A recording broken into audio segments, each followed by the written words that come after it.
16 नवंबर 2024 की सुबह लगभग 5 बजे के आसपास का वक्त रहा होगा।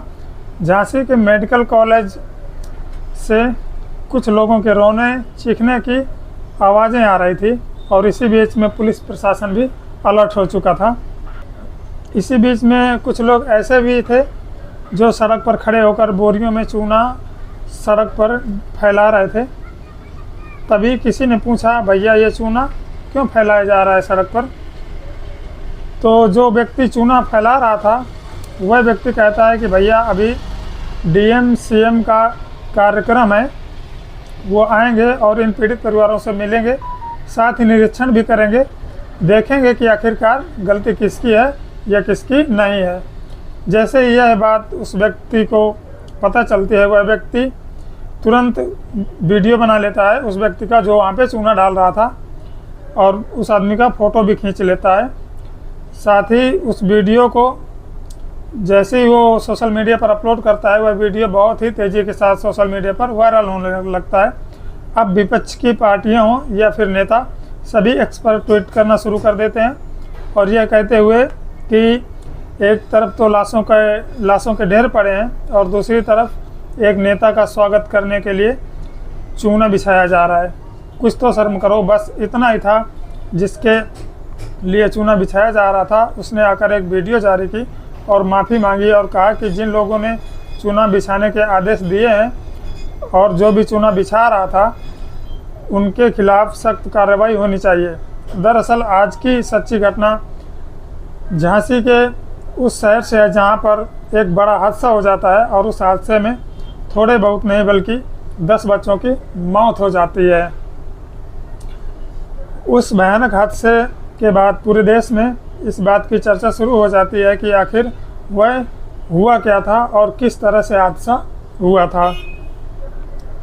तो नमस्कार, मेरा नाम है धनीराम और आज की जो सच्ची घटना मैं आपको सुनाने जा रहा हूँ, ये सच्ची घटना है उत्तर प्रदेश के जनपद झांसी की।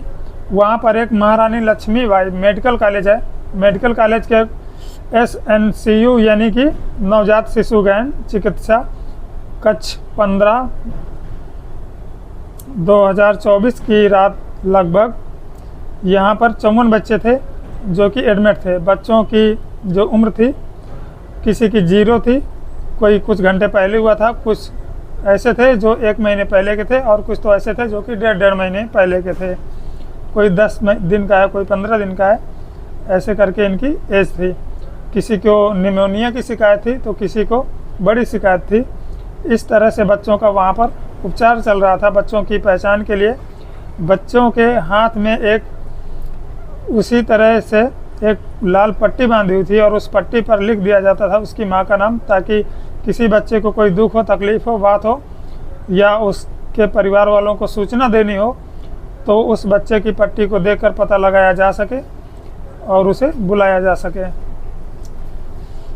बच्चे के जो भी घर वाले होते थे, आवाज़ सुनकर उनको आवाज़ लगाने के बाद किसी को दवा की ज़रूरत होती या किसी को किसी चीज़ की ज़रूरत होती तो वही एक मात्र पहचान होती थी। बाकी सब बच्चे एक जैसे ही दिखाई देते हैं। कुछ इसी तरह से चल रहा था। 15 नवंबर 2024 की रात लगभग 10 बजे के आसपास का वाक़या है। 10 बजे हो या फिर 10:15 हो, कई माँ होती हैं जो बाढ़ के अंदर अपने बच्चों को, बेटियों को दूध पिला रही थी और कई घर ऐसे भी थे जहाँ पर पहली बार बच्चा पैदा हुआ था। कई घर ऐसे थे जो कई 1-2 बच्चे और भी थे, लेकिन ये खुशियों का माहौल बच्चों का जो हुआ है उस वजह से ठीक आज तक पर एक इंटरव्यू चल रहा था। हमीरपुर के रहने वाले गोविंद दास से उस इंटरव्यू में कह रहे थे कि उनका पोता हुआ था, वो उसके लिए वहाँ पर आए हुए थे। देखते कि एक नर्स है और वो नर्स ऑक्सीजन सिलेंडर एक पाइप को जोड़ने की कोशिश कर रही थी। जब पाइप उस ऑक्सीजन सिलेंडर से उस पाइप में नहीं जा रहा था तो उसने उस पाइप को थोड़ा मुंह उसका चौड़ा करने के लिए माचिस निकाली, माचिस से उसको जलाना शुरू कर दिया ताकि ढीला हो जाए तो आराम से अंदर चला जाएगा। बस इतना करना ही था कि अचानक एकदम से आग लगनी शुरू हो जाती है और वो गोविंददास दृश्य को अपनी आंखों से देख रहा था। उसने अपने गमछे से उस आग को बुझाने की कोशिश की, लेकिन वो सफलता नहीं मिल पाती। हालांकि नर्स ने भी कोशिश की और इस वजह से नर्स झुलस जाती है। ऐसा गोविंददास अपने इस इंटरव्यू में उसमें कहते हैं।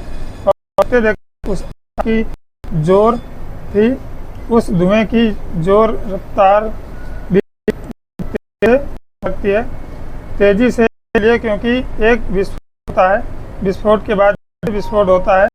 आग की लपटें बहुत तेजी से पूरे वार्ड में फैलना शुरू हो जाती हैं। मीडिया रिपोर्ट में यह भी आता है कि प्रशासन कहता है कि ये जो आग थी शॉर्ट सर्किट की